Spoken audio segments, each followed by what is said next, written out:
Ate banyabo ssebo nga bw'ombuuliza twatandikawo omukutu guno nga tukolagana baffe ne bannaffe ba Radio Dabe. Buli Lwakuna tufuna amawulire agava mu ssaza. Tulina ebitongole muno mu ssaza lino ebyenjawulo, eky'abaami, eky'abakyala, ekya development, ebyennono, ebyenkulaakulana n'ebirala bingi. Tugezaako nnyo okulaba nga tufuba mu ngeri zonna ze tusobola nga tuyita mu mawulire ku mukutu nga guno, ku WhatsApp group yaffe eya Masunsule, ku website yaffe eya Buganda UK, ku Facebook, ku Twitter. Tuusa ku bantu ba Ssaabasajja amawulire agaffe embuga n'okwogera ku nsonga ezitukwatako ffe ng'abantu abawangalira wano. Ate mu kiseera kye kimu era tukosa omukisa guno okulaba nga tufuna ebirowoozo n'ebintu abantu ba Ssaabasajja baluma okulaba nga tubyogerako ate n'okubiwumbawumba okulaba nga tubidizaayo bakama baffe. Ekimu ku bintu bye babadde batubuuza ennyo bye bikwata ku by'ettaka. So tulina omukisa nti ssebo muzze mugenda kubanga mutulambika. Sijja kwanjula bantu naye ssebo ndooza mbimpimpi olw'obutamala budde. Ky'amannya gange Ssaalongo Geoffrey Kibuuka, ndi musajja neddira mbogo, ate nga bw'omanyi naawe tuli bannakyaggwe, kati naawe tuli bannakyaggwe, ebintu ffe tubiwemu omutwe. Mbagaliza okuliza okulungi bannaye. Weebale nnyo omubaka wa Ssaabasajja Oweekitiibwa Ssaalongo Kibuuka. Era oyo ye mukulu w'essaza lyaffe wano we tubeera mu UK ne mu Ireland. Kati nga Ssaalongo Kibuuka bw'agambye, fe abali wano mu ssaza lya Ssaabasajja ery'e UK ne Ireland obudde bukyaliko, naye abali ku butaka essaawa mpanvu. N'olwekyo twebaza nnyo omugenyi waffe omukulu, Omukungu Francis Kamulegeya. Ndowooza eddoboozi muluwuliddeko nga omubaka ayogera. Naye kakati ssebo, weebale nnyo Mwami Francis kukkiriza kututangazaamu ku nsonga zino enkulu ezifa ku ttaka. Naye nkusaba n'obuwombeefu ssebo, osooke otubuulire ebikufaako. Nze ndowooza awo abantu bategeerere ddala nti ensonga ekuyisizza okutuyamba ku ntegeera y'ebyettaka. Ssebo Mwami Francis Omukungu. Ssebo sanyuse nnyo okuwuliza bannange munansonyiwa sijja kussaako kamera nga bwe ngambye nti eno saawa za matumbi budde era ndi mu nayiti naye in the interest of transparency just kabalege embeera gye ndimu wano ekulu kibazo nengedde nkulengera ssebo ssebo kanjijjeko naye ng'ensonga enkulu lwaki njijjako lwa just bandwidth ne network stability. Amannya Francis Kamulegeya ndowooza era kanange neeyanjule nga mpita mu buufu bweweyanjuliddemu kuba ensonga eyo ate naye nja gittaanya okulaga ensonga y'ettaka wano ewaffe mu Buganda nga nsibuka mu ssaza ly'e Buddu. Eyo nno yeyina engabo mipiira gy'ebika ekirowooza mukimanyi bulungi nnyo, naye nga tegenda kubeera kulanya naye njagala kweyanjula mu ngeri ekwatagana n'ettaka ewe proper foundation n'introduction y'omulamwa gwe tuliko.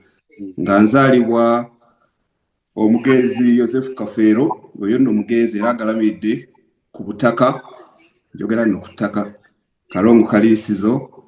Nsibuka mu luggya lwa Sylvester Kasolo, oyo nno naye mugenzi era agalamidde ku butaka, Kalongo Kaliisizo. Neva mu lunyiriri lwa Kagolo Katula k'ebisebuka, oyo nno ng'ali Mabaale, eryo nalyo ttaka. Nva Mutuba wa Lwebembera, oyo jjajjaffe naye agalamidde Kikungwe, eyo nayo ttaka.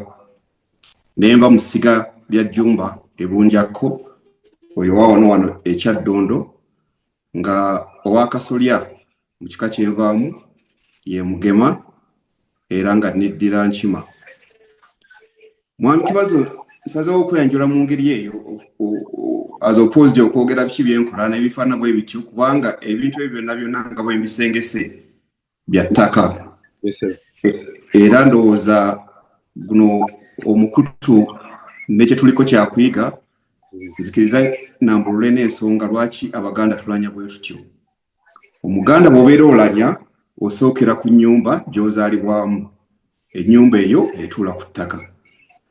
Bw'ova ku nnyumba n'odda ku luggya era empya zibeera zikolebwa ennyumba eziwerako. Tewali kigambo kya plural kigamba nzija. Empya oluggya lumu, empya bbiri, empya 10, empya 3.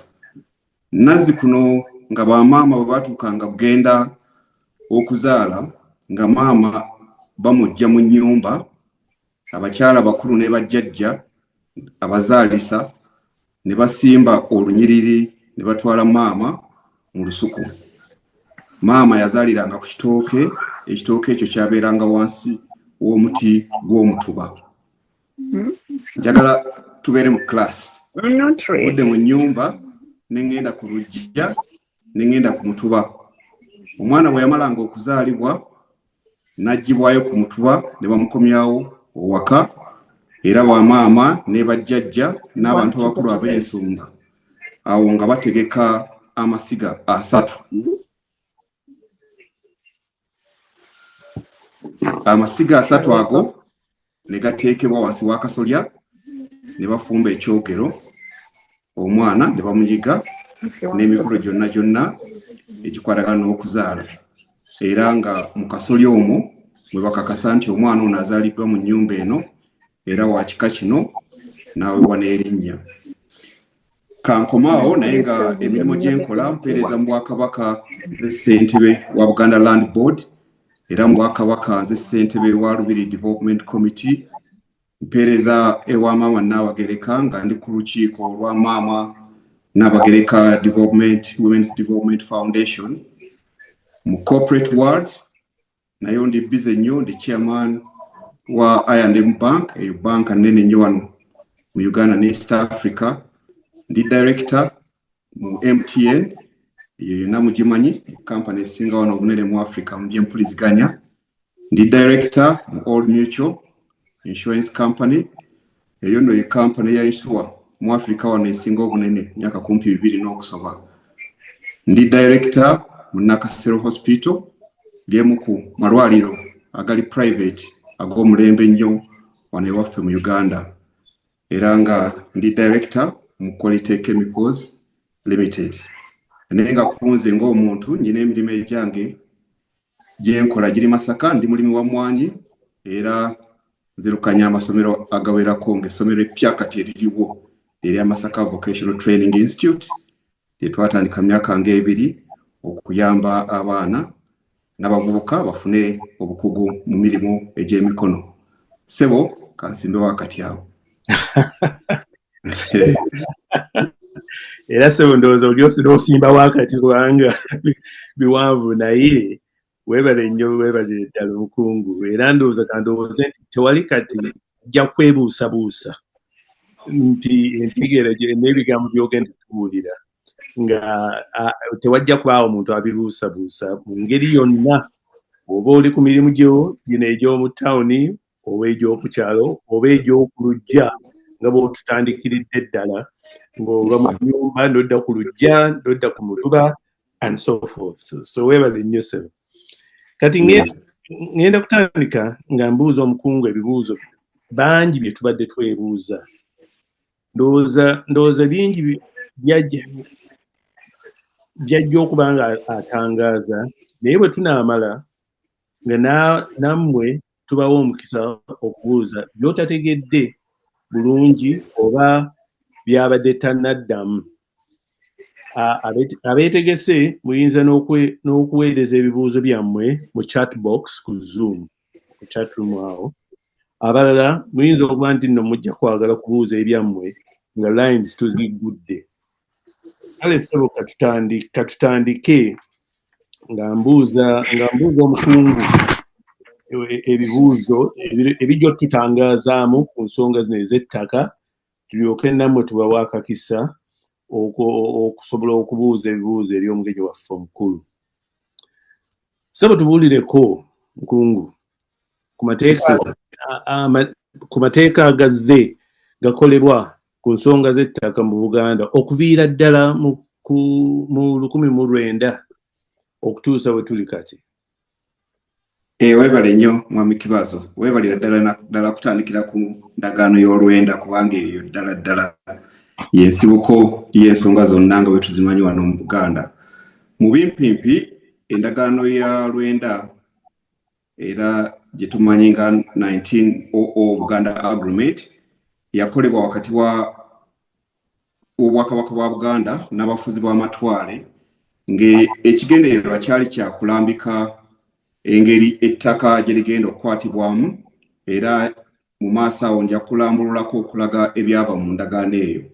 Naye kati kanjogere bwogezi ku ndagaano ezikolebwa okumala ekiseera. We twava mu y'olwenda ne wabeerawo endagaano zaali bbiri mu 1903 n'endala ya 1908 naye ng'ezo zaali zikwatagana ku nsonga ya okupunta surveying ettaka kubanga wadde y'olwenda yali ekoleddwa naye wali tebannaba kufuna bukakafu obunene bw'ettaka mu Buganda, naye oluvannyuma lw'okupunta okwo obukakafu obwo bwafunibwa. Awo mu 1919 ne wabaawo ate etteeka eddala ng'etteeka eryo lyo lyali lirambika enkwatagana n'enkola y'ettaka ffenna lye tumanyi obulungi ennyo erya mayiro. Eryo nalyo nja dyogerako. Mu 1928 wabeerawo etteeka eryakolebwa ng'eryo lyali lirambika abasenze n'abantu mu Buganda emisoso gye baali balina okusasula embuga era ng'eryo etteeka eryateekawo ensengeka y'okusasula busuulu n'envujjo. Wano jjo y'abalamu 1962 Constitution ya Uganda nga tugenze mu meefuga 1962 Constitution nayo yakolebwa era ettaka yalirambika bulungi nnyo. Ate awo 1967 ogwo gwe mwaka mwenzaalibwa ebyaliwo mu bimanyi. Omukulembeze yaliwo ebiseera ebyo Milton Obote byatuukawo mu Buganda 1966 naye n'aleetawo ssemateeka omupya. Ebyo nabyo ne bitambula bwe bityo. Amini mu 1975 naye n'akola eriri eryo nno nga lyali lijjawo mu mayiro. Naye wano jjo tuwadde n'amateeka nga 3 amakulu ddala. 1993 lyetteeka eryazza ebyaffe ebyakomawo nabyo nja byogerako. 1995 ne tubeera ne constitution empya era ebyo gye tutambulirako. Mpozi na wano eya 1998 the Land Act eyo nayo mumanyi ensonga zetutuyinako nga Abaganda n'enongosereza ezibaawo. Sebo mu mpimpi ge mateeka ago era ensonga z'ettaka lyonna mu Buganda wano ne mu Uganda lifugibwa amateeka ago nga bwe gazze galambikibwa ebyange ebisebo. Okay, weebale nnyo Sebo. Era Sebo amateeka ago nga mangi naye tulina okugajjukira at least gatubuulira engeri gye bitambudde. Kakati ate Sebo ebitonotono ku bungi bw'ettaka mu Buganda okusinziira ku ndagaano eyo ya 19 gye bayita 1900 agreement biri bitya? Buganda nene nnyo mu Uganda both mu bantu ne mu bunene bw'ettaka era okusinziira ku ndagaano eyo y'olukumi baali bateebereza nti Uganda erina square miles 1906 kumpi emitwalo 2. Uganda ng'ensi esukka mitwalo 10 ezya square miles naye nga percentage wise Buganda constitutes 22% in terms of land mass ya Uganda yonna. Okupunta kwakolebwa okumala emyaka mingi era kwamalirizibwa mu 1936 awo ne kikakasibwa abakola obupunta obwo be bafuzi b'amatwale Uganda yali erina obunene bwa square miles 17,310 muno mwe muli Akenda, mwe muli olusuku lwa Kabaka, mwe muli ettaka lyonna erikwatagana n'emirundi 4 endagaano y'olwenda engeri gye yalirambikamu. Era endagaano y'olwenda eyo ettaka eryo yalirambika nga ejjako lye tuyita official mile oba ettaka ly'Obwakabaka, n'ejjako ery'olukale lye tuyita the crown of public land, eyo nno mwe muli Akenda. Ne walyoka wabeerawo n'ettaka ery'abantu ssekinnoomu ye private mile, era omuntu yenna kuba nnaffe abawangalira eyo n'abali kuno alina ekyapa ekya mile. Ettaka eryo lyerimu kulikola ettaka eryo erya private mile, obugazi oba obunene bwalyo bwali square meter 856. Abazungu abo nabo ebyobutonde baali babikulembeza nnyo era basalako ettundutundu lya square miles nga 1500 nga lya ttaka lya bibira n'entobazi. Era nga bw'omanyi ensi yaffe kati eyo yonna abantu bagenze babisengamu. N'olwekyo era Joel mu bumpimpi bw'etyo ettaka bwe lyasengekebwa. Kakati mukungu bw'otubuulira ku ebitonotono ebikwata ku kitongole ky'okulira, kubanga bangi bawulira BLB, Buganda Land Board, naye kwegamba ddala emirimu gy'ekikola gyegiriwa era kikyo ttiimu gy'okulira ekola ki? Tulyoke tulabe naffe ebibuuzo ebimu ebijja okudda nga babibukuuza. Weebale nnyo mwami Kibazo. Kampuni gye nkulira nga we nagambye ndi chairman ssentebe w'olukiiko olufuzi, chairman board of directors, Buganda Land Board. Buganda Land Board is a body corporate. It's a company. Si kitongole kya nakyewa, si kitongole kya Bwakabaka pase, naye nga it's a corporation limited by shares. Abategeera company law, it is established under the Companies Act of Uganda. It's a very unique company in the sense that it's a corporate soul. Mulufuti kitegeeza nti mu company law company yeteekwa okuba nga erina minimum y'abantu 2, naye company eno eriko nannyini yo ali muntu omu yekka, era nannyini oyo ye Ssaabasajja Kabaka. Company eriko shareholder omu, shareholder oyo agiddukanya ng'ayita mu lukiiko olwa board of directors, lwe lukiiko lw'enkulira. Olukiiko olwo nalwo si lwe luddukanya company, naye lulina governance, oversight and supervision role, nga company erina management headed by a chief executive officer, CEO, abasinga muyinza okuba mumanyi mwami Simon Kabogoza ne ttiimu ye. Ttiimu eyo ng'erimu abakugu ba mirundi mingi, ba lawyers, ba surveyors, experts in land law, n'abantu abagwa mu bintu ebyengeri ey'enjawulo. Nga obuvunaanyizibwa bwaffe tuli kitongole eky'Obwakabaka ekiweereza abantu ba Ssaabasajja abawangalira ku ttaka ery'Obwakabaka. Era we have a board charter. Our principal purpose as Buganda Land Board is to manage, to regulate, to supervise, to protect, to develop, and take care of, as well as plan for the land that belongs to Buganda Kingdom.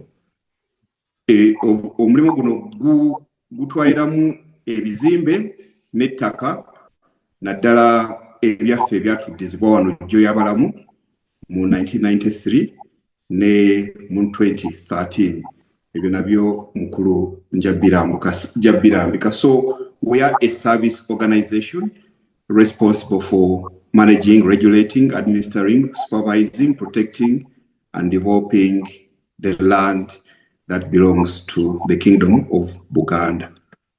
Very well. Sebo kati oyogedde ku kintu ekyo ekyokutuddizibwa ebintu mu 1993. naye nga ddala bintu ki ebyatuddizibwa ng'Obwakabaka mu tteeka erya 1993 eryazzaawo mu tteeka eryo ate nga liryazzaawo obukulembeze bw'ensikirano? Sebo okusookera ddala oli nga tannawa kuddiza bintu ateekwa okuba nga alina ebintu byakuggyako. So ebintu byaffe bingi nnyo ebyatuggibwako naddala mu mbeera eyo ey'akazigizigi eya 1966 n'okugyawo constitution yaliwo n'okusaanyaawo Obwakabaka. So ebyatuddizibwa ebyali eby'enkizo mu 1993 era ebyali byetaagibwa nga ddala ebikulu okusobola okubeera nti no Obwakabaka buddawo both in administration as a seat of the king and the kingdom, naye naffe ng'Abaganda byali ebya priority ekiseera ekyo yali Bulange, that is the seat of government, Olubiri olw'Emmengo, ettaka lya Kabaka lye tuyita ettaka lya mayiro 305 lye tuyita olusuku lwa Kabaka, nga lino liri part of the official mile gye nayogeddeko earlier. Official mile yabeerangamu ettaka nga lyagabanyizibwa abafuzi b'amatwale nga liweebwa abantu abakulembeze b'Obwakabaka, era ebyatuddizibwa mwalimu n'ettaka erya Namasole, ne mubeeramu ettaka lya Nnalinnya Lubuga, ne mubeeramu ettaka lyonna ery'Abaamasaza eryaliko ebitongole by'Abaamasaza mu masaza 18 n'ennyanja ya Kabaka. Ebyo bye byasookerwako mu 1993 ne oluvannyuma mu 2013 era nga wabaddewo okuteeseganya wakati wa Ssaabasajja n'omukulembeze w'eggwanga, waliwo ebyali bisigalidde, ebimu ne bituddizibwa, ebimu tebinnaba kudda, naye ng'ebimu ku byatuddizibwa mu 2013 mwe mwali ettaka lyonna ery'omu byalo ery'Obwakabaka, ne mubeerako ettaka ery'omu bibuga era ery'omu Bwakabaka, obutale bunaakulabye, bwayise n'obulala bungi nnyo obunabo bwakomawo. Ebitebe by'amasaza n'amagombolola mu Buganda byatuddizibwa, weewaawo ebimu bikyakozesebwa gavumenti ey'owakati naye biri mu mikono gyaffe. Ne wabeerawo n'ettaka ly'obwami Obwakabaka nalyo eryali litwaliddwa, mwalimu ettaka lya ofiisi z'omulamuzi, ofiisi y'omuwanika, ofiisi ya Katikkiro. Ettaka lino teryabeeranga ly'abantu bano nga bo Ssekinnoomu, naye lyabeeranga lya ofiisi ezo ze bakulira. Joel bingi nnyo ebitannaba kutuddizibwa, naye ng'Omuganda bw'agamba nti nyama ntono. Olw'ekyo bye tulina tubiina era bye tuteekako nnyo essira, naye era nga tugenda mu maaso n'okubanja ebyo ebitannaba kudda. Essimu weewaawo kwegamba mukyabanja naawe nga mwoli ffenna tukyabanja ssebo, naye tukyabanja ekirungi gwe tubanja waali era ne bye tubanja bimanyi, era nga tukyayogerezeganya. So ekyo kyo tetukyeraliikira nnyo, naye kisinga okubeera ekikulu nti bino ebyatuddiziddwa nabyo tubeeko engeri gye tubikozesaamu biganyulwe eggwanga Obuganda n'abantu Ssekinnoomu, era nga gwe mulimu gwe tuliko. Okay, weewaawo. Kakati Mukungu, ng'ettaka eryo mu ebyo ebituddizibwa, tuwulireko ebika by'obusenze ku ttaka ly'Obwakabaka. Ekibuuzo kirungi nnyo ekyo. Ekisookera ddala nti ffenna tumanyi nti ettaka it's a finite asset, teryeyongerako bunene. Weewaawo wabeera wabagenda mu nnyanja ne bayiwamu ettaka, n'era ennyanja wetuuka ekiseera kyayo ekomawo baga nti amazzi gye gaali gakulukutira gye gaali gakulukutidde, era mulaba amataba enkya n'eggulo.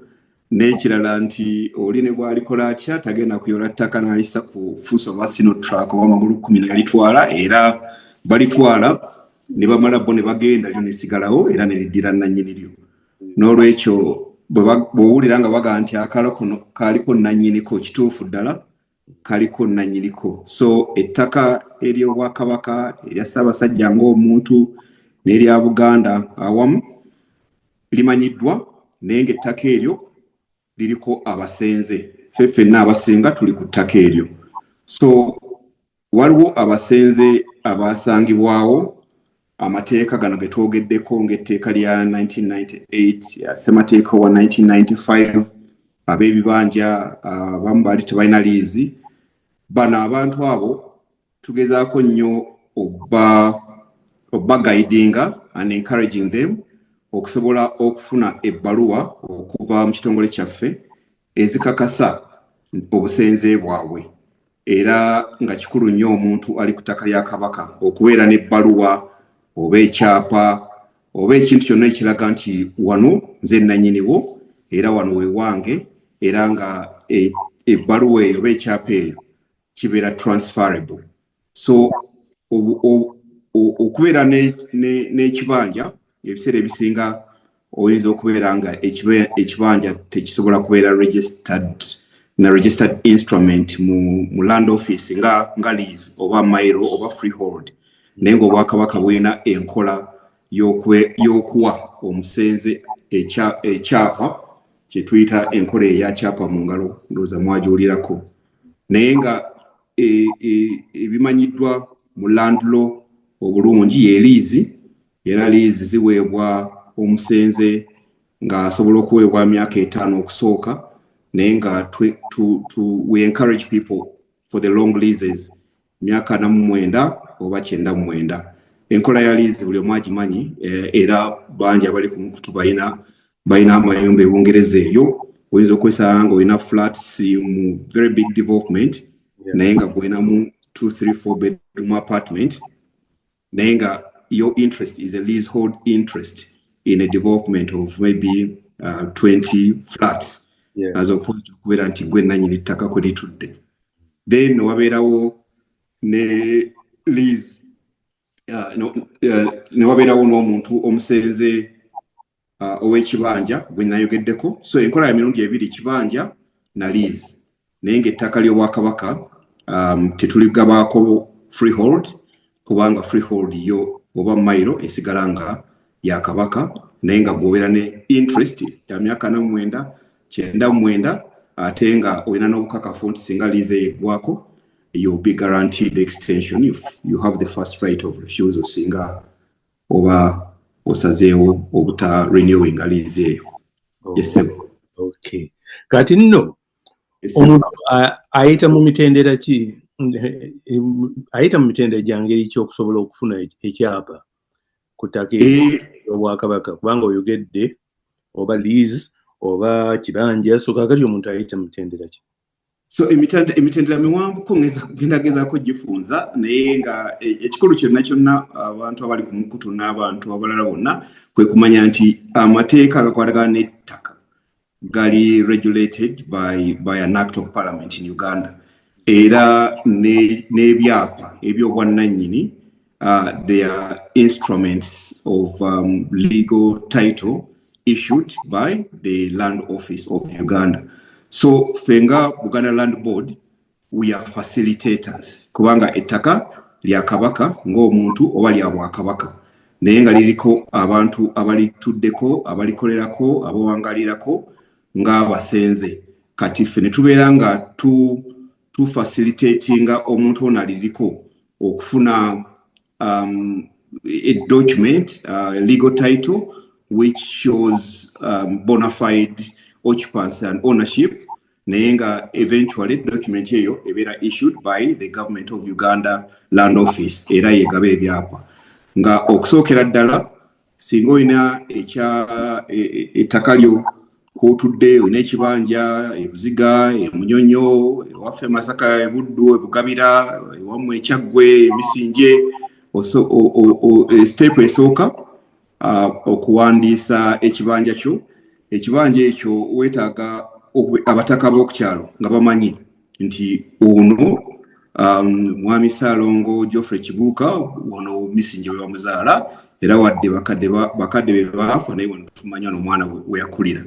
Era nzirayo ku nsonga eri ettaka nti ettaka governance mu Uganda etambulidde ku ttaka ne administration structure nti omutongole ow'ekyalo ndowooza kati mu structure gye tulimu gwe tuyita LC1 alina okuba nga akumanyi ow'omuluka owa parish era structure gye tulimu ndowooza ye LC2 alina okubaako nga akumanyi oba nga amanyi obuzaale bwo oba bw'osibuka ow'eggombolola naye tewetaaga kutuuka ku ssaza kuba tessaza kiba kinene nnyo kati ofuna obufaananyi bubiri n'ofuna ebiwandiiko ebiraga obwannannyini ku kibanja ekyo oba endagaano okuwagulira oba ebbaluwa okuva ewa administrator general ekakasa nti gwe musika oba sengawo yakusalirako kaakati era nga embeera eno eya Google eyajja tukozesa Google oba ne tufuna map satellite map eraga ekibanja ekyo wekiri oba si kyo osobola okukwata olupapula n'ogaa nti oyita no ku Muvule n'oweta wano ku mayiro 6 n'oserengeta n'osanga ennyumba etegulwa naye ate n'ogiyitako n'okyama ku muti omunene wano wali ekibanja kyange kasike kino okakola era ako bw'okatuwa nga okakoze tujja kusobola okukagoberera kubanga tutambula ne LC1 chairman n'ow'omuluka n'omutongole era baba bamanyiiwo n'otuwa obufaananyi busatu passport size photos that is to confirm your identity kwa kigenda kuteekebwa ku file etambula n'ebirala byonna byosobola okuba nabyo ebiraga obwannannyini kati ekyo bwe kivaawo step eddako yakupunta ettaka lyo kubanga tulina okumanya ekibanja ekyo kyoliko ekiri ku ttaka ly'Obwakabaka kyenkana bunene ki era omulimu ogwo gubeeramu abakozi ba BLB ekitongole kyaffe mubeeramu abaami ba Kabaka ab'oku kyalo be nayogeddeko ab'emiruka abatongole n'ab'emiriraano kuba ebiseera ebisinga enkayana z'ettaka zonna nga bw'ozimanyi bw'otabeeramu bamiriraano n'ab'omu kitundu ffe abeeno ku head office tetusobola bimala nga ab'oku kyalo tebaliiwo kati ekyo bwe kiggwa singa wabeerawo enkayana yonna eyo tusooka gibalekera era ffe tugyeyingizaamu kuba ffe tumanyi nti ettaka liriko nnannyini lyo ultimately lya Kabaka oba lya Bwakabaka bwa Buganda naye gwe omutuuze aliko akayana ne mulirwana tubaleka ne musooka ne mwesootinga under the local administrative process ey'okukyalo ekyo era webeewedde ne tukomawo kuba situagala kuyingira mu ntalo ezo ziri very domestic ez'oku ground naye nga tusobola okubalungamya engeri esaanidde eyozimaliriza so surveying bweggwa nga okusaba kw'omusenzi oyo kujja mu lukiiko lwaffe olwa board yaffe ekola through committees tulina land and physical planning committee ng'ebbaluwa ejja ne fayiro ya Joel Kibazo mutuuze ku ekasawo ettaka lifaana bwe liti asaba liizi ya myaka 5 oba 49 oba 99 tulina ensengeka eya busuulu ne valuation ne premium n'ebintu ebyo byonna biri fairly technical but biri very well structured era bimanyiddwa nti omuntu premium ow'ebuziga ow'emunyonyo gy'agenda okusasula si kyekimu oba n'ey'ow'ebbakuli ate era si kyekimu n'ey'ow'ebugabira ate era si kyekimu n'ey'ow'ekalungu naye ebyo bitegekeddwa tulina valuation table gye tukozesa then emitendera egiddako giri guided by the process as stipulated in the Land Act ne Uganda Land titling process. Nga bwe ngambye nti process bavuko naye nga tulina a very very good technical team mu BLB era nga gwe mulimu gwayo.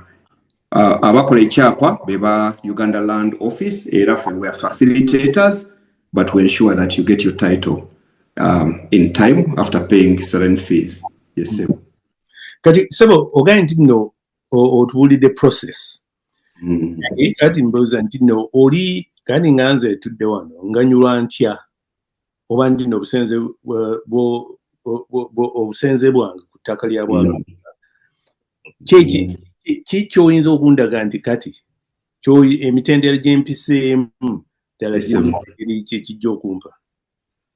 Kibuuzo kirungi nnyo Joel. Ekisookera ddala mu bintu byonna bitukola mu bulamu bwaffe ekintu ekisinga okuba eky'obugagga ng'oggyeko essaati n'ettaayi mu aba-office n'emmotoka zikapyata z'ebubuga eyo ekintu ekisingira ddala okuba eky'obugagga mu nsi y'ettaka era ne Bungereza eyo nawanga Bungereza eyo namala emyaka gyange gyali 10 oba 11 naye nga twagezaako nnyo okugenda gye bayitanga property ladder. Nayingira Bungereza mu 1990 mu 1995 nali ngenze ku property ladder era byemu ku bintu byesinga okwenyumirizaamu mu myaka 10 gye namala e Bulaaya. So okubeera nti oyina ekintu kyo, the land and property as in a physical asset is the biggest investment most likely one will ever make.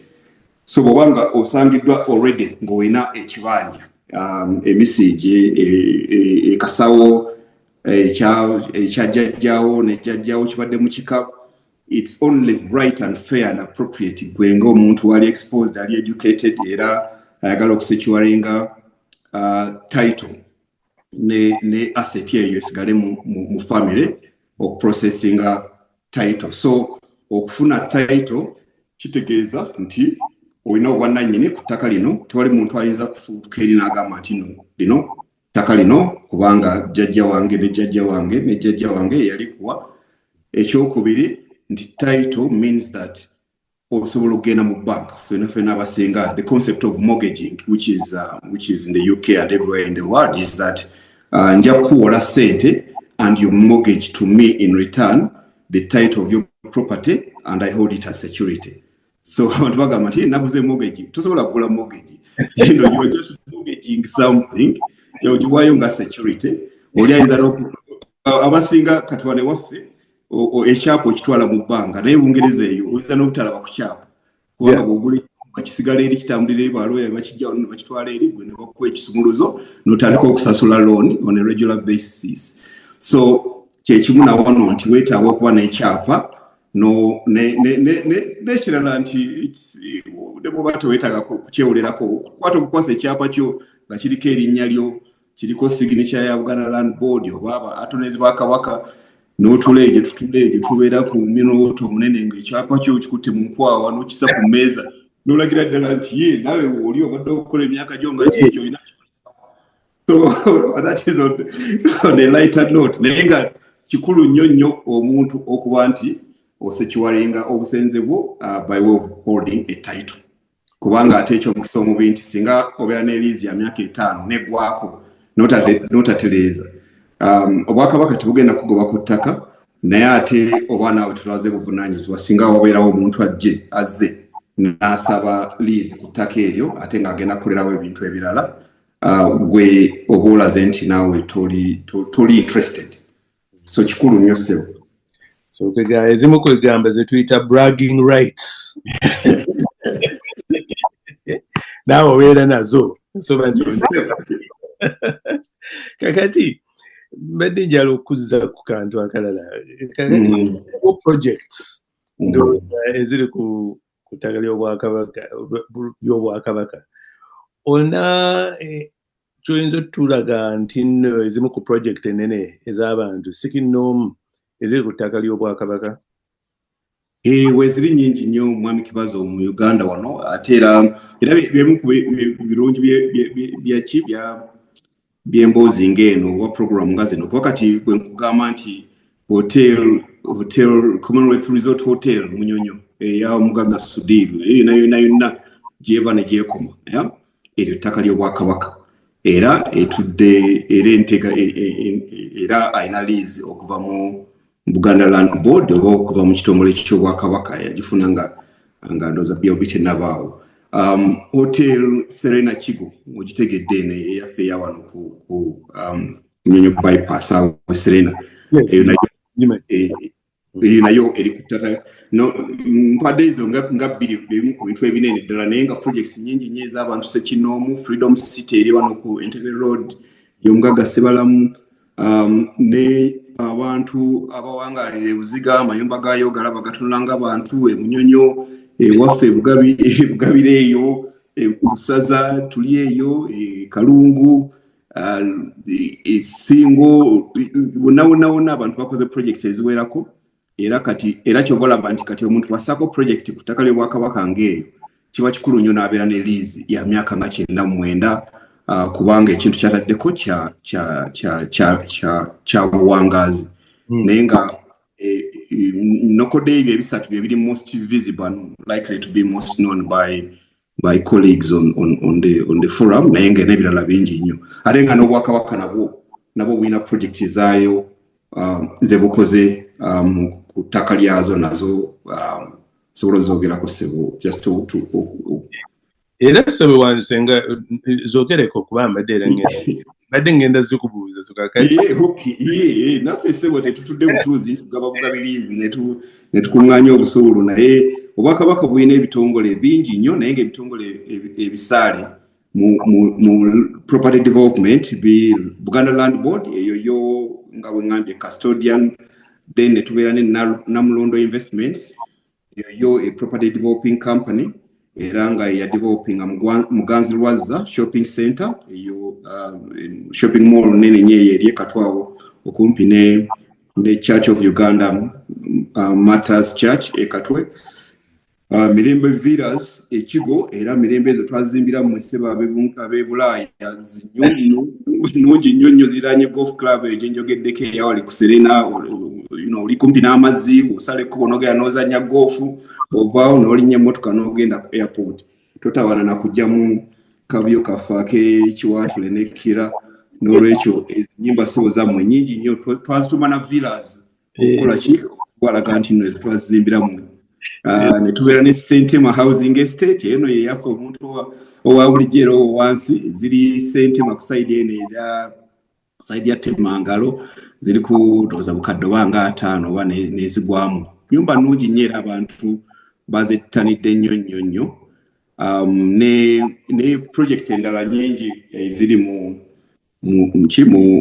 masaza amalala naye nga ezo ze nokoddeyo eziri quite high profile ze twakamala okukola era ng'enkola yaazo tufuna bannamikago company endala bagiyita BCAL Buganda Commercial Undertakings Limited eyo yo ekwatagana ne bannamikago era tunoonya ba investors zedda nali ndowooza nti ba investors babeera bazungu bokka paka lwe natandika okusinkana abantu nga Wakiwazo n'abantu abafaanana bati abadde bwere kumala emyaka emingi nnyo naye nga balina ke beekoleddewo era baagala okukola ebintu ebirungi eno kuwaffe ku butaka so BCAL ejja netuula ne Joel ne mugamba tulina project efaanana bweti ffe tulina ettaka gwereeta ssente we develop together then tubeera ne partnership and we manage it and we commercialize it then return evaamu buli omu n'abeera ng'afunako so eyo commercial undertaking era esi bannamikago bangi nnyo basobodde okukola Mirembe Muganzi Lwazza wamu ne Sentema ne projects endala tukyazikola bwetyo bwe tuyimiridde ssebo. Okay, ssebo by'otubuulidde bibadde bingi nnyo era ndowooza kati nno abantu bajja kusobola okuba nti nno bamatidde naye nga batannaba ndowooza ebibuuzo bijja naye kati mbadde ngenda okubuuza kano kasembo for the moment nti nno kati ngaffe abali mu diaspora amagezi ki ku nsonga z'okukuuma ettaka lyaffe eriri e Uganda naddala mu Buganda tetuliyo magezi ki goyinza otuwa Joel kibuuzo kirungi nnyo nga bwe nagambye nti omukisa gwennyina nti nabeerako ebweru nange for some time ate nekomawo so obuzibu bwemubeeramu eyo mutegeera bulungi nnyo ekisookera ddala nti mutereeze obusenze bwammwe ku ttaka ly'Obwakabaka era ku lwange nga ssentebe sinze nkola omulimu ogwo naye neeyama okulaba nti abantu ba diaspora tujja baweereza mu ngeri esaanidde n'obwangu obwetaagisa sijjaga nti nze ngenda okutambuza fayiro naye at least era bw'omanya nti nno kamulegera gy'ali n'omutuusizaako obuzibu bw'oba osanze nange bannange benkola nabo naddala ba management nyinza obassaako akazito okulaba nti ebintu babikola mu ngeri egwanidde era okulaga omuntu w'e Bulaaya nti as a service organization really value you as our musenze and customer service. Ekyokubiri nti gwe bw'oba tolinayo ttaka ffenna twava mu byalo muyambe abantu bammwe batereeze obusenze bwabwe ku ttaka ly'Obwakabaka kubanga emivuyo gyonna gye tulaba egiba ku ttaka ebiseera ebisinga nti ate senga yali wano naye ate senga n'aliwako jja nate kojja ne bamusalirako ekitundu no ne batwalako naye nga tewali kiwandiiko na kimu kati embeera nebeera nzibu nnyo nga naawe kennyini landlord tolina ngeri gy'obiyingiramu. So ekyo nakyo nkisaba bannamuffe abali eyo, you are very well exposed, you are very knowledgeable, ebintu mubiraba era mubimanye. It would be very unfair okubeera nti mutudde kutuuza eyo naye ne mutayamba bannammwe bwe mwaleka eno. Ekirala Joel kino nkyogeraze on a personal level, kubanga bwe ngambye nti nabeera e Bulaaya nkomyewo nkoze ebintu ebyange ku bwange ng'omuntu, nkoledde Obwakabaka, nkoze emirimu in the corporate world. Nsaba bannaffe bannange abali eyo, I don't know who is on the forum, but there are some contemporaries of mine ebinawangala nabo, you are among them, and so is Salongo n'abalala, nti tutambule n'okumanya kubanga wabeerawo nze I get surprised. Nzije Bungereza like twice or so a year, naliyo recently in September, but I was there also in January. About family yange bawala bange, a few of them on this forum already, I'm sure there are, bawangalireeyo naye olumu weewuunya ebiboozibozi by'osanga eyo ku nsonga ez'ettaka, ku nsonga zetuliko mu buweereza obwakabaka. And it kind of disappoints me kubanga wetuli, we have the information and wabeerawo ekintu kyonna kyonna ekyetaagisa okumanya. Kati nga ensonga ez'ettaka, I'm the chairman of Uganda Land Board. I've lived in the UK for 10 years. I've worked in the corporate world for 30 years. I'm a director of so many different companies. Surely, when man you get the ekintu, I would like to think in team. There's some credibility also compared to ebibozibozi ebibeera ku butambi obwetooloola wamweyo. So with all due respect, nsaba nti mukozese obukugu bwe mulina, obumanyirivu, experience, exposure, mufune amawulire okuva eno ewaffe agagenda okubayamba okutereeza ebintu byammwe, no securing your own rights and property. N'ekirala namwe mubeeko ebintu eby'omuggundu era ebyensibo bye mukola kuno, oba bye mukolera byalo byammwe gye muzaalibwa, oba bye mukolera abantu bammwe, kubanga you don't necessarily need to invest in Uganda if you can invest wherever you've lived for the years, but still obutaka bwe butaka. Era essaawa we beetuuse eri kiyinza obutanyuma nnyo nga tusaawa wansiko nakupaintinga nyumba nga ne langi teyinza kukwatako kubanga tekwabaddeko plaster. So ebintu ebyo mubirowoozeeko, ate bw'otandika okuyingira mu myaka gye tuyingiddemu, kati nze naatera okuweza 6, otandika okubalaabala muno ga nti 7:8, 7:5 kama jatuwangaza, because like expected now is very good.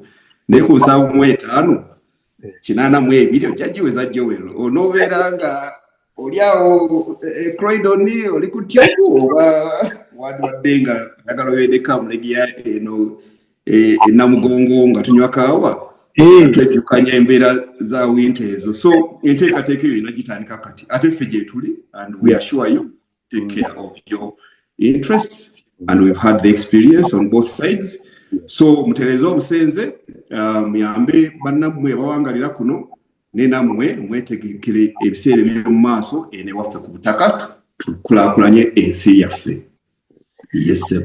Weewaawo era amiina. Kakati tugenda bannange abali ku mukutu, mbadde njagala okuba nti nno tugenda kugula line, ngenda kubuuza omukungu, ngenda mubuuzaayo ekibuuzo kimu. And naye nga senga mbadde n'ebibuuzo nga bwe nagambye nti no ekiseera eky'ebibuuzo kituuse. Simanyi oba oyinza kati tulinawo Mwami Badru Male agenda okubuuza ekimu, naye kakati mbadde ngenda kubuuza akasembo omukungu.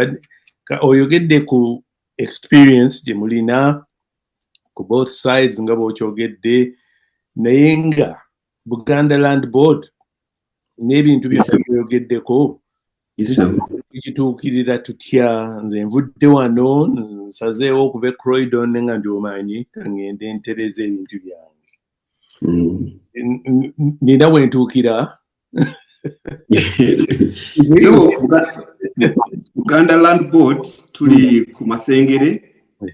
Masengere kye kizimbe ekyo ekiri mu mbiriizi za Bulange Okay. era nga tuli ku mwaliiro ogusooka era amasimu tulina website tulina n'abantu ne website eyo yo njagiweereza ku mukutu guno omukungu n'abalala abakulembeze mu Bwakabaka England and Ireland.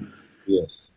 Bannaabwe n'ebiseera ebisinga Katikkiro n'abakungu n'ab'ebitiibwa baba bazze Tabamiruko n'ebirala abakungu ba BL batera okubeerayo naye nga teweetaaga na kwetuukira physically oba tolinnya nnyonyi nti no ze Uganda kutereeza busenze ekyetaagisa osobola okubikola remotely naye nga bw'oba osangiddwa oli kuno kyandibadde kirungi nnyo era nnyina bakwano bange nga basatu bana namba bakano bange abantu bannange bwe twawangayiranga e Bulaaya bakyaliyo naye nga babadde kuno era n'abasobozesa okubawa contacts z'abantu ababayambye nnyo okwanguya ensonga kubanga bwongeni olumu ensonga zeesiba.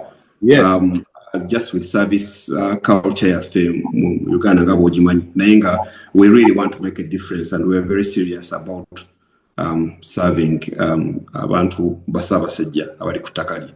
So tuli ku Masengere sibeerawo era singa bwe sikolayo nze ndi chairman toga nti nze ku Masengere Nyakamulegeya naye ayagala contact zange zonna zo njazigaba era njagezaako nnyo okulaba nti nange nkola kyensobola fast tracking n'okuyamba okutuusaako obuweereza. It is in our interest to ensure that you have the best possible service kubanga jjukira nti bw'oba olina ekyapa okufuna ekyapa osasula obusuulu osasula envujjo osasula premium osasula lease rentals first tutunda ttaka era tetutunda ttaka Buganda Land Board tetunda ttaka Obwakabaka tebutunda ttaka bukuwa lukusa kukolera ku ttaka ly'Obwakabaka by way of a lease or a chapa, but the land remains the property of His Majesty the Kabaka oba Obwakabaka bwa Buganda held in trust.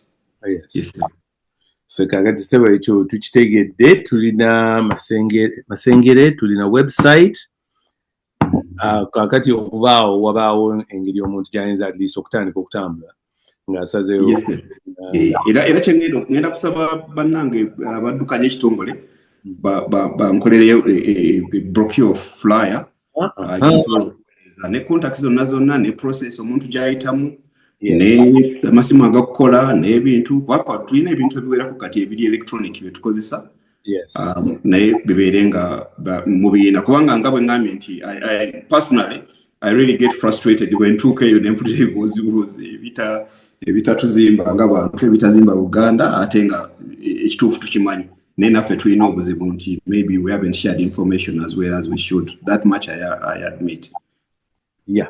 Kale sebo tweyanziza nnyo kakati ndaba waliwo emikono ate nga tulina ndowooza dakika nga 3 so tutandika okuyita mu bubuuzo buno ndowooza abamu ne mu chat box ndaba nti bayinza okubaawo ebirala kati ndowooza omuntu asoose Mwami Badru Male simanyi oba Mwami Male simanyi oba osobola ekibuuzo kiri bwa mukungu. Ekibuuzo ngenda kukibuuza wano ndowooze nti mumpulira bulungi. Weewale nnyo ssebo weebale ddala Mwami Joel Kibazo okutuleetera omukungu Kamulegeya. Munnaffe twawangalanga naye wano naye kirungi nti akomyewo n'atubuulira ddala ebituufu tutera okututeganya mu bwongo ngaffe abaluddeko kuno. Ekibuuzo ekisooka mbadde njagala atutangaazeemu kubanga yayogedde ku ttaka ly'Obwakabaka Buganda Land Board lyekola ki lyemanaginga ate n'agamba n'ettaka lya Kabaka. Kakati awo njagala okumanyawo enjawulo ettaka lya Kabaka lyeriruwa n'ery'Obwakabaka lyeriruwa era ku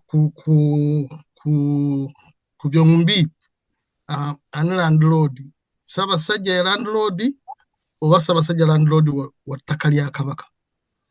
Ekyo kimu. Ekyokubiri era yayogedde ku nsuku za Ssaabasajja Kabaka ezo ziri zanjawulo okuva ku liri ettaka lye twogerako oba nazo ziri mu ttaka eryo erya Kabaka oba ery'Obwakabaka nga bw'anaatubuulira. Ekisembayo kale yangu nga bwe nabagambye njagala tube nti ndo tuyita mu bwawa. Kintu kikulu nnyo kuba abasinga kitukwatako. Waliwo ettaka Ssaabasajja owa Ssekabaka Muteesa owa Ssekabaka Bassekabaka abasookawo lye baawa abasajja baabwe abazira, n'agamba nti gwe gundi nkuwadde square mile wano, eyo yiyo. Ettaka eryo teryalingako biwandiiko. Ettaka eryo libalibwawa era mu ttaka lya Ssaabasajja ery'Obwakabaka oba mu ttaka eddala lyonna, ate era bwe libeerawo ebipapula ne documents ebizikwatako, omuntu abifuna atya asobole okuba nga alina security. Mukungu Kamulegeya gy'atubuulidde nti oteeka okubeera ne security y'ebipapula, era agenda wa Buganda Land Board oba Uganda Land Board. Sebo. Ndowooza katusooke tubeere omukungu. Mukulu Malesebo nsanyuse nnyo okuwuliza, era y'omu ku battaka be twawangalanga nabo nalegeddeko ne omukulu Ssemugera n'abalala, era nsanyuse nnyo ate bannange ekitalo nnyo n'ekyawo ekitiibwa Kasimu Guluma Kamamuzi Mirembe. Kati Joel, through you, I will field them and I will attempt to address them. Nenga waliwo ebibeera so detailed and a bit too technical. Yes. I can commit into jabiddamu nga nange consultants and other technical people. Yes. Kati ekisembyeyo Ssekabaka Bassekabaka ettaka lye baawanga abazira n'abasajja baabwe. Naye nga mukulu Male nti official mile yabe essaawa eno eri mu mikono gya Buganda Land Board. Official mile eyo erimu ettaka lya mirundi mingi. Ettaka erisookera ddala ye square mile 352. Eryo limanyi liyitibwa lusuku lwa Kabaka. So bwe ngamba lusuku lwa Kabaka sitegeeza bitooke na nsuku nga bwe tuzimanyi, naye nga eryo lyonna lyayitibwa nga lusuku lwa Kabaka, era nga liri Singo, liri Buddu, liri Kyaggwe, nga liri masaza ag'enjawulo, naye nga lyo lya office ya Kabaka nga Obwakabaka. Era Kabaka abeerawo the individual, eryo libeera ezivaamu emisoso egivaamu gigenda butereevu gye bayita enkuluze, which mu Bungereza you would call over the private pass or the royal pass or something like that. Terigenda mu treasury, which is the government treasury ey'omwanika. Kati ekyo bwe kiri. Kati ekyokubiri ne wabeerawo ettaka ly'abaweereza b'Obwakabaka, office zaabwe in the official capacity as opposed to individuals, kubanga office zonna zikyuka. Katikkiro abaddewo, waliwo eyabeerawo, waliwo agenda okubeerawo. So ettaka lya office y'Obwakatikkiro, ettaka ya office ya Ssabaganzi, Nnalinnya Lubuga, eryo lyonna nalyo lirina emisoso zaalyo, era lirina liri mu mikono gya Buganda Land Board, holding it in a trust on behalf of Obwakabaka. Maybe to simplify it, nti wabeerawo ettaka eryaba abakulembeze baffe mu Buganda nga lyabwe in individual capacity. Kati Kabaka ye ng'omuntu alina ettaka erirye ku bubwe as Ssaabasajja Kabaka Ronald Muwenda Mutebi owokubiri. Ne wabeerawo eryo nno lyettonoko, naye nga eddene ennyo erisinga ery'Obwakabaka, eryo lyo ttaka lya Bwakabaka bwa Buganda, which the Ssaabasajja nga Kabaka holds in trust ku lwa Buganda yonna, era eryo ligenda kusigalawo nga being passed on from one king to the other, holding it in trust, naye nga ekitongole ekyaffe kirinako obuvunaanyizibwa obwo to regulate, administer, govern, develop it, issue leases n'ebintu ebifaana bwe bityo. Kati kiri ekirala kyoyogeddeko kiri details ezo sizina naye nga again mu bimpimpi nti bwe baali bamaze okupunta Buganda yonna waliwo square miles akenda which was like the crown land eyo nefuuka public land nowabeerawo square miles eza Buganda Kingdom bazalinga 908 mu something naye ate Buyaga ne Bugangayizi bwe yagenda ne tuluzinga kumpi square miles nga 2,000 ezo ne zikendeerako kati ezo ze zaagabanyizibwamu ettaka erya mayiro bw'oba olina ekyapa ekyobwannannyini kiwandiise freehold ekyo kya bwannannyini kyankomeredde naye nga kiva ku ttaka eryo then lino eddala lirya official mayiro ey'Obwakabaka. But like I said, I don't have so much specific detail. Nazze ku forum really to give a very high level view. Naye nga omuntu aina particular interest, even particular matters relating to your own personal interests, we will take them and guide you on where to get the answer. So tujja kuyita mu office y'omubaka nga asobola at least message yonna gy'onooba omuweereza esobole okutuuka kwabo abadde babuuza ebibuuzo. Kakati nkyali naye abalala baagala okubuuza. I think nga tutandika ne Ssaabazira Mubazira Ssaalongo. Simanyi oba mpulira. Ssebo oyinza to unmute. Ssebo neyanziza nnyo neyanzege. Okay.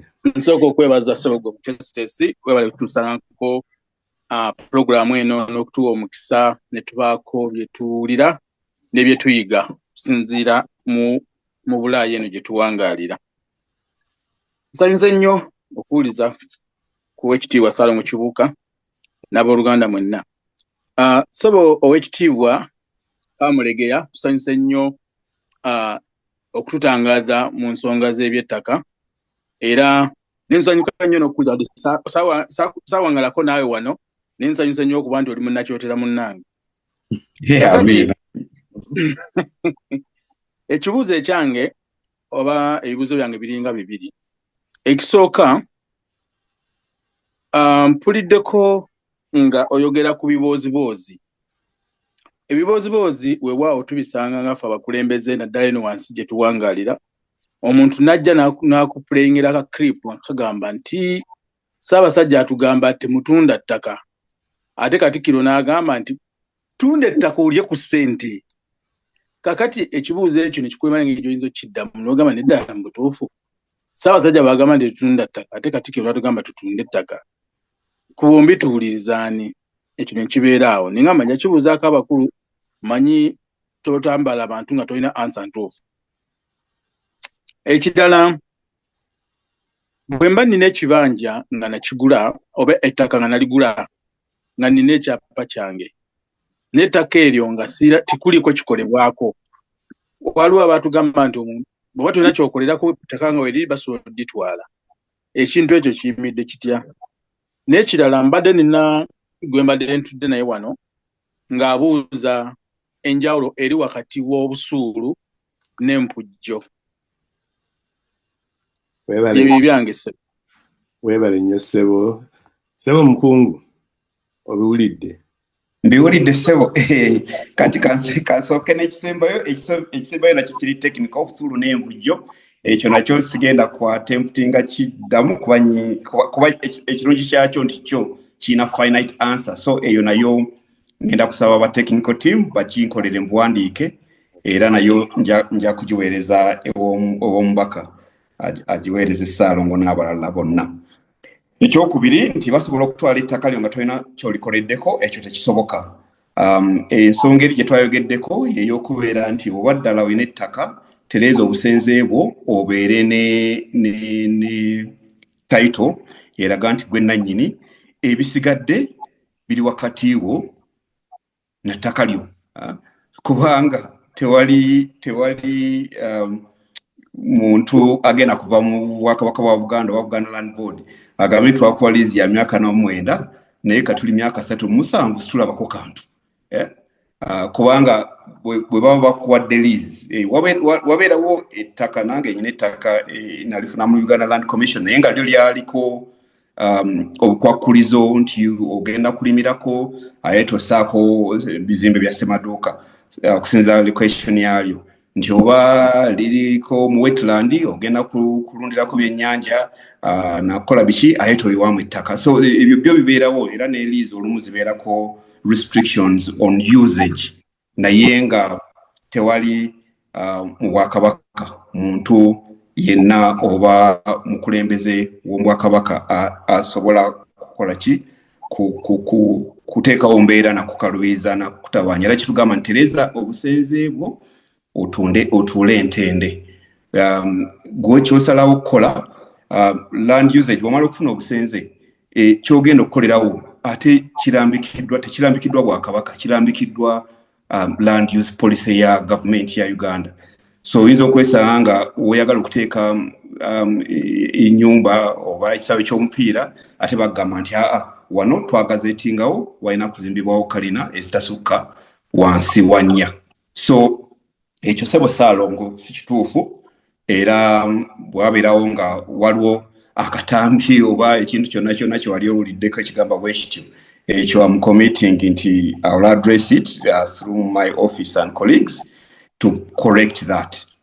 Kati ekibuzo ky'ositandise nakyo it's a very interesting one. Era without and no tewali conflictinga munne in a way. So kikulu omukulu waffe Ssaabasajja tugamba nti butunda ttaka ne era abeera amaliza ng'agamba nti tulitunda baako kyolikolako kubanga era nawe kenyini bwona obeera ng'olina ebyapa by'ettaka 10 naye nga naye gyowangalira tolina wadde paundi 15 ku account naye nga ne Uganda olinayo ebyapa 10 oyinza okwesanga naawe personal financial plan yo togitambuziza bulungi nnyo kubanga obeera nga holding titles just for the sake of it either for sentimental reasons or prestige biki byonna naye nga in terms of finance tolikozeseza bulungi so the starting point is temutunda ttaka lyammwe kugenda mu kibuga kuvuga boda musigale ku ttaka mulikulaakulanye mukole nze kamakoogera nze nnimwe mmwanyi sizoni y'emmwanyi ewedde ebadde nnungi nnyo Joel Kibazo oyo kawa wange amunywa era amumanyi bulungi nnyo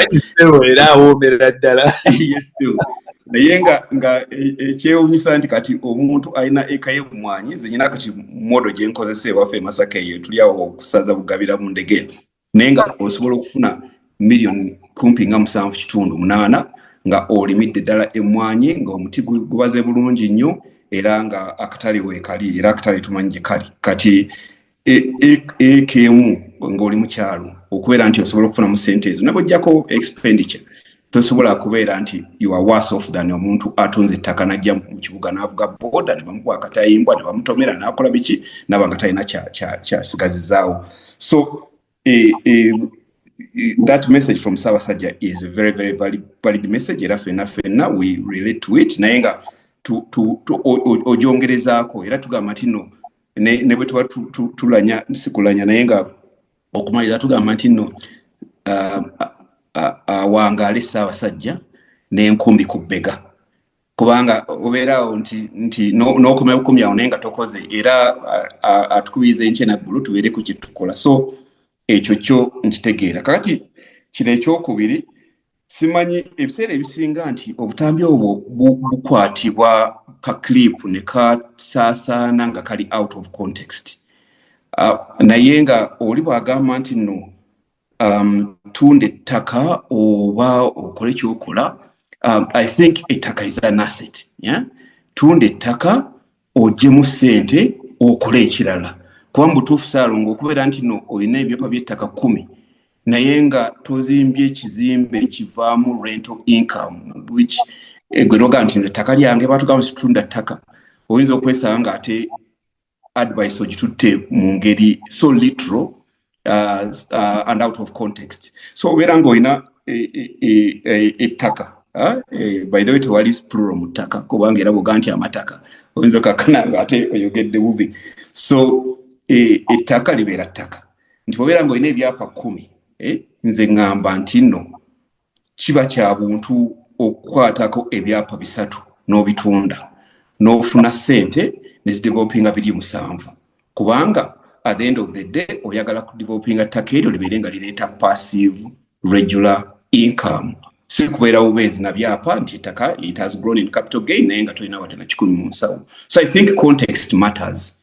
Era obutambi obwo nze era nagambye nti with all due respect I have my own issues kuba nze mbulaba naye nga most of them are out of context. Ate nga n'oli abutambuzizza alina agenda ye kugezaako kutattanya linnya lya muntu naye n'atategeera emboozi yabadde evaawa era yabadde efutambula etya. I hope that makes sense. Webale nnyo kakati mwami Makumbi ngenda kutuukako naye waliwo wano mu chat box mukyala Flora abuuzizza please can you explain the difference between church land, Rubaga, Emirembe and Kabaka land?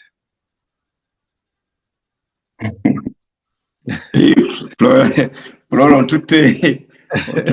ontutte bakabona kakati ezibayo okawuliddeako nkawulidde kakati kyensobola okunnyonnyolako kiri kimu nti nno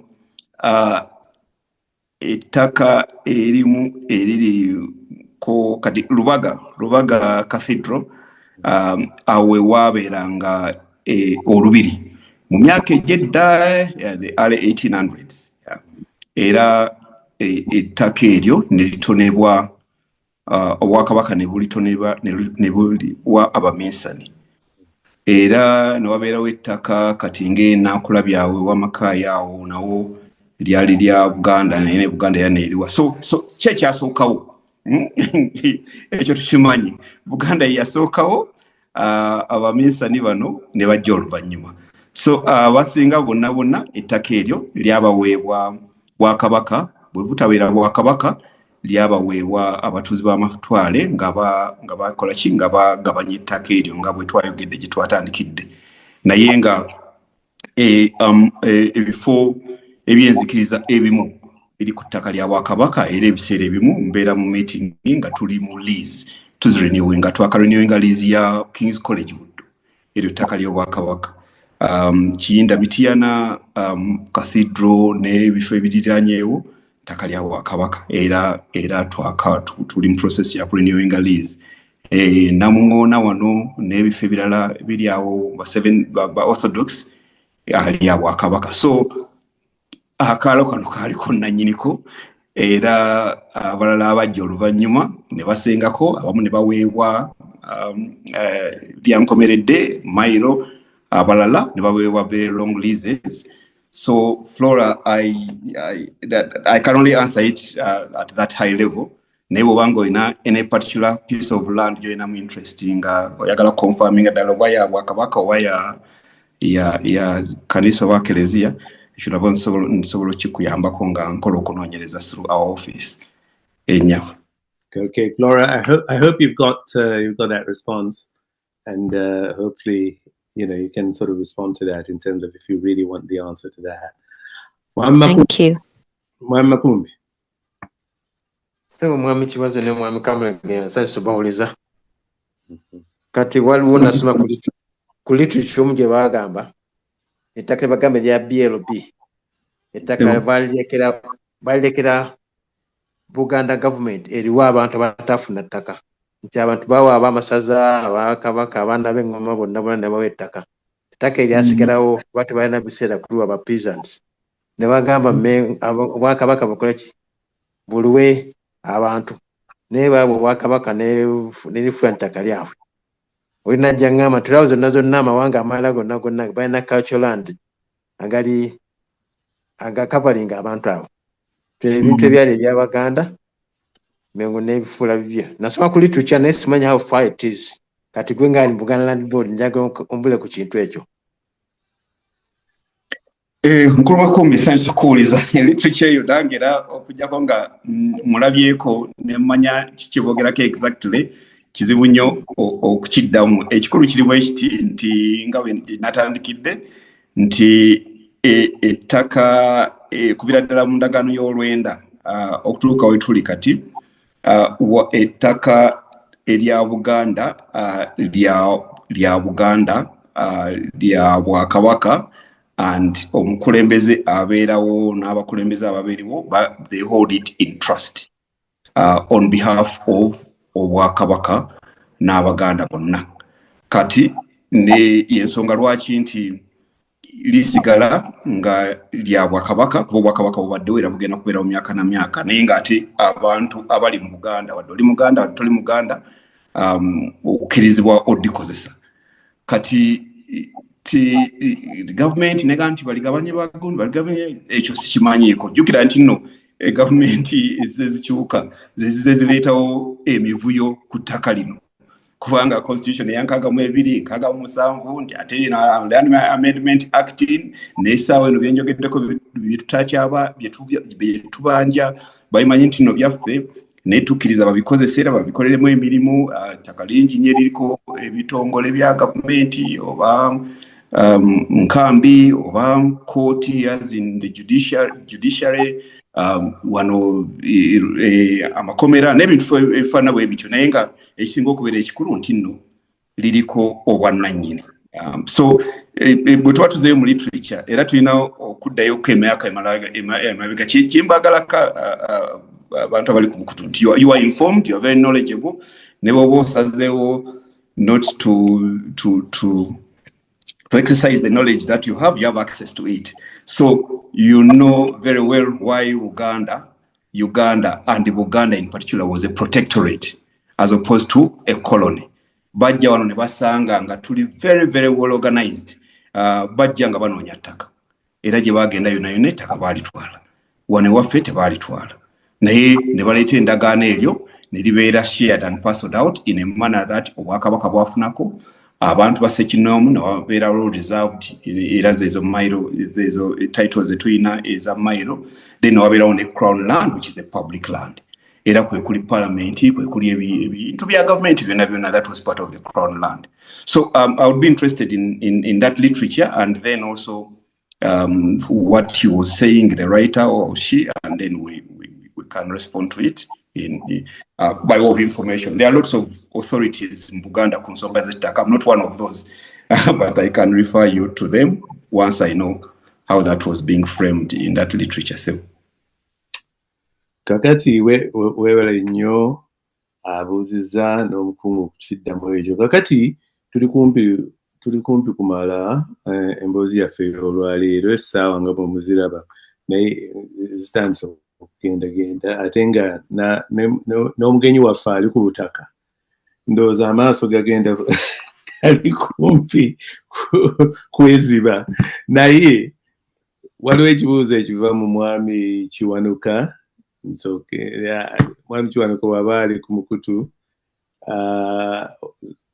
onekibuuzo ekigendebwa mwami Kamulegeya njogezeeyo ew'omubaka wa Ssaabasajja nga tetunnaggala omubaka abeeyo katubuulira nga tetunnamaliriza. So kakati mwami Kiwanuka. Ssebo mukulu Francis Kamulegeya sanyusa okuwuliza. Yes, ssebo. Ate era neebaza biwannyambako we mbadde Uganda ssebo. Naye pointi yange ya development ng'Abaganda oba ng'Abannayuganda bangi tuli ebweru eno abamu tukyagoberera biri bye twalimu ewabeerera wano naffe ebyokugula buy to let n'olaba oli agula buy to let agigula London agiteekamu emitwalo 13 ekizimbe wano kigenda otwala emyaka kumpi 8-10 okudabolinga mu value. Naye nga kyendabye Uganda ku ttaka ly'e Uganda ndowooza naawe okirabye nti oyinza okugula ettaka mu myaka 2 ne liba nga lidabolinze mu value. Kaakati waliwo engeri gye tuyinza okukola ekibiina. Manyi nti Buganda Land Board yeeriwo okugaba lease naye neegattako ekintu ne tugola kampani nga tugitaddemu ssente oba ab'ebweru abali ku ground abali interested nebanga egula ttaka ne wabeerawo campaign ng'abo batunda ettaka lya Buganda basooka kulireeta mu kibiina ekyo at least olw'okuba nti ekibiina ekya Buganda Land Board kirina omukono ogukomako okusobola okusaasingawo ettaka nti ettaka ttuufu ne tukozesayo ne balooya kuba bangi abayingidde mu mataka ate bababbye ebyapa biba feeke n'ebigenda mu maaso naye we tuba tukoze ekibiina nga tukigize bulungi kiba kijja tuyamba ne tugulanga abaleeta ettaka tuligula mu kibiina ekyo Buganda Land Board ejja kufunamu nti mu revenues because of capital appreciation n'abataddemu ssente ne babanga bakifunamu ne tugaziwa mu ngeri eyo ndeeta kirowoozo ssebo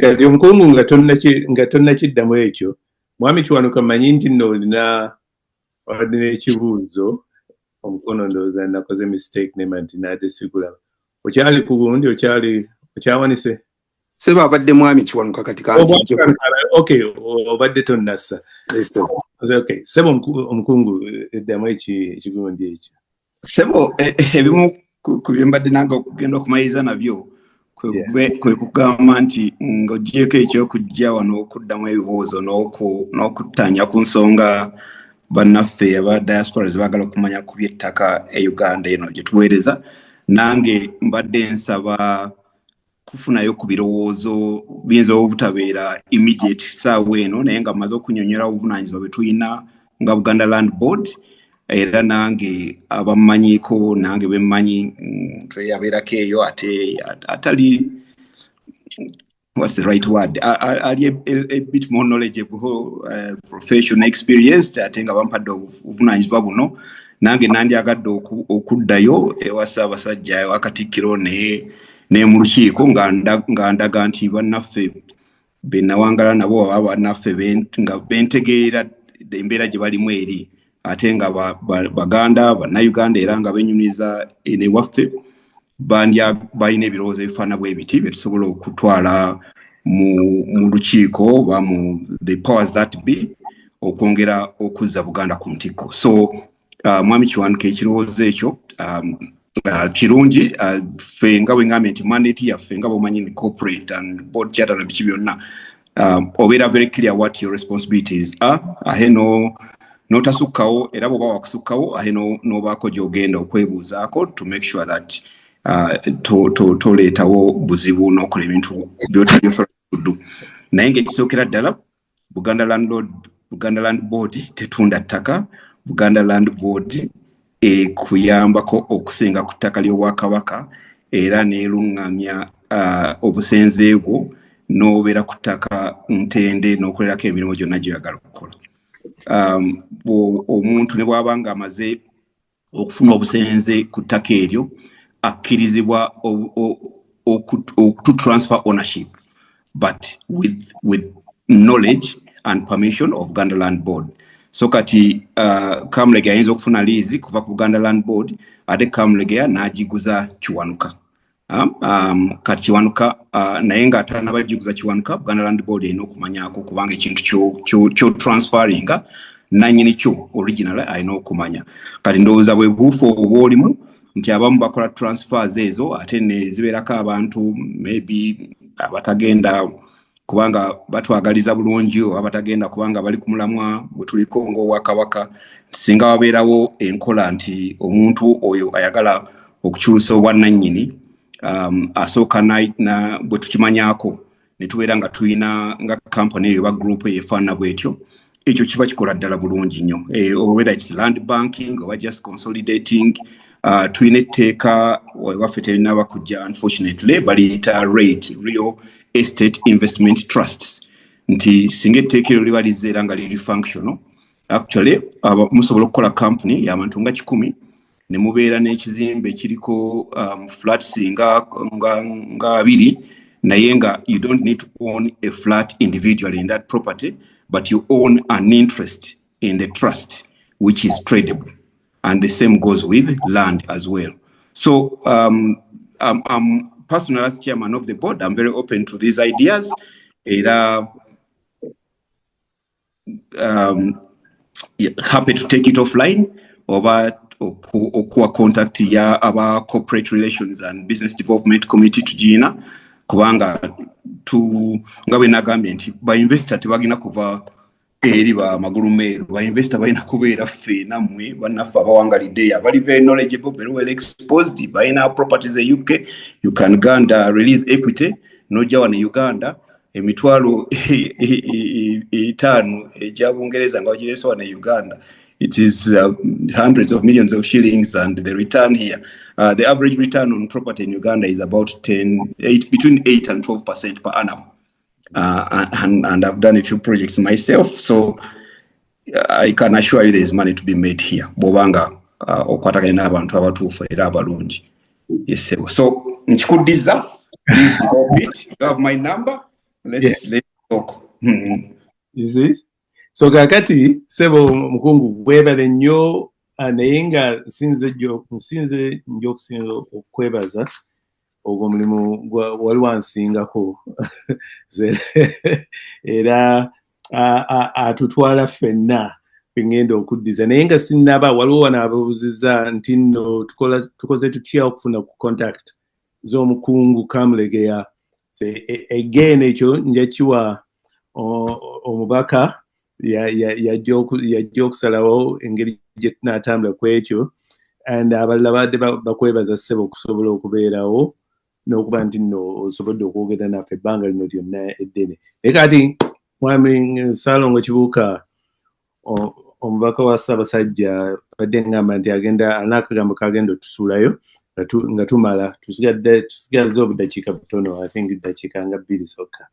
Naye nze nnyo ssebo mukulu kibazo okusookera ddala ntwala omukisa guno okwebaza nnyo omukungu Francis Kamulegeya. Ndowooza lwa nsonga nga ssatu esookera ddala okujja n'atulambika obulungi bw'ati n'atunnyonnyola tubadde n'ebibuuzo bingi era ndowooza waliwo n'ebirala bye tukyalina naye ebisinga ndowooza bizeemu tweyanzeege. Ekyokubiri okuba ng'ofisiza obudde mu shediyo eyo gy'olina eribize nnyo okubanga obudde obwo bufunye n'obeera naffe ebbanga lino. Ekyokusatu ndowooza Uganda mukulu kibazo kati ziri ssaawa 6 7 tugamba ebo tukwebaza nnyo era olagire ddala nti wawangalira kuno tufisiza obudde obwo batono nnyo wandibadde bajja ne bagaa nti kaninde okwebaka mbeere ne bannange mbabuulire. Ekintu nekyo kikulu musaza muno kubanga oluusi tuba n'ebibuuzo bingi nga bw'oyogedde.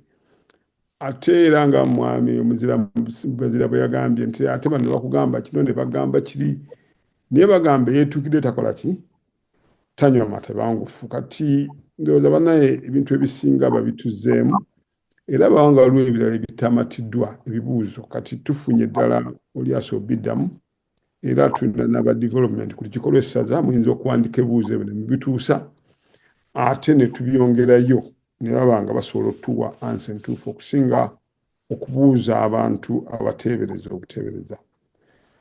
Era njawo okwebaza nnyo ssebo mukulu gy'olwo ekibazo naawe obwofuddewo n'okuba n'obubuuzo obwo obukakali ndowooza yali ekizamina ogenza okumala ebibuuzo byo nga ffenna bye twandibuuziza obitubuuliza. Tweyanza nnyo tweyanzeege. Njagala nnyo nokwebaza mwenna abazze ne mubeera wakawungezi ka leero ne tuwuliriza ne tuyiga ate ne muwaayo ebirowoozo. Buli kaseera bwe mutula wamu ne mwogera mubaamu ebyokuyiga ebiwera ddala. Era ntwala omukisa guno okwebaza bannaffe aba Radio Dabe abatuwa omukutu guno. Essaza lyaffe baatuwa buli Lwakuna okuva ledda ku saa 2:00 paka ssaawa 4:00 tuba tusisinkana ku mukutu guno ne twogera ku gava mu ssaza. Tuba tuleeta abantu ab'enjawulo, twogera ku nsonga ez'enjawulo, twogera ku bintu ebituyamba ng'omulama gwaffe guli ogw'obumu n'okwekulaakulanya. Tujja wano ne twogera ku mu gwaffe ne twogera ku bye twekulaakulanya. Kale twebaza nnyo ne bannaffe abaddabe nti bw'olaba nga akalanga akaze buli Lwakuna saa 2:00 paka ssaawa 4 tuba tufunyeeyo omukugu oba okujja okuteesa okwogera kutulambika ku bintu bandyagadde okumanya. Era tulina abantu abalala abakugu bangi be tulina mu pipeline abajja okujja gye bujjako mpozi nsembyayo kano ku lw'omukaaga tujja kuba n'omusomo ogwa prostate. Simanyi prostate ono ekigambo mu Luganda kyuttawanya, saagala ndusobye kubanga lwenjogera buli omu ngamba kisoma Bibula. Naye naye ku lw'omukaaga olukiiko lwa woofiisi y'omubaka ekola ku by'abaami bateese omusomo gwa prostate, obulwadde obw'ekisajja. Naye nga n'abakyala muyinza okujja ne muwuliza ne muddayo obubaka obwo ne mubawa abantu bammwe, era babbammwe, bannyinammwe n'abantu abalala. Kale mbakubiriza nti mujje omusomo ogwo ateko olw'omukaaga. Salongo so omusomo ogwo nga gwali kutegeera nga gwa baami. Onoleeta abasajja sujja kusobola kweyabya. Abakyala abasajja bakkiriza okweyabya, baami bajja kweyabya. Leka twogere ebyaffe. Kakati basebo mbagaliza akawungeeza akalungi, mwebale nnyo okujja okuwuliriza abanajja mu katabo tunalabagana enkya. Ssebo omwami Kamulegeera nkwebaza nnyo nnyo nnyini, genda omulendooza ne bonaazuuka ku ssaawa 6 bakulu ojja bagamba nti bakoze night shift. Kama akwongere nnyo omukisa. Ssebo akazindalo nga kuddiza kale ongagwa Ssaabasajja Ssaalongo Kibuuka weebale nnyo bannange. Essaawa ezo nga bwe mutegedde era n'omugenyi waffe ezize ate ziri mu ttumbi wegamba Ssebo Mwami Francis Kamulegeera omukungu, tukwebaza nnyo era weebale nnyo okuba nti nno badde naffe n'ekigambo ky'otuliisizza ku nsonga ez'ettaka tukisiimye era tusiimye bwongerwa oli ng'Omuganda bw'agamba. So emboozi yaffe bannange eyaleero ekomyawo, mwebale nnyo buli gye muli, naddala abadde ku butaka mu ssaawa zino 7 n'ezisobyemu. Nze Joel Kibazo, musule bulungi era Ssaabasajja Kabaka awangaale, ate nga bwe batugambye n'enkumbi ku bbega. Ku bbega. Amiina. Musule bulungi bannaffe. Bye. Mwebale nnyo. Bye.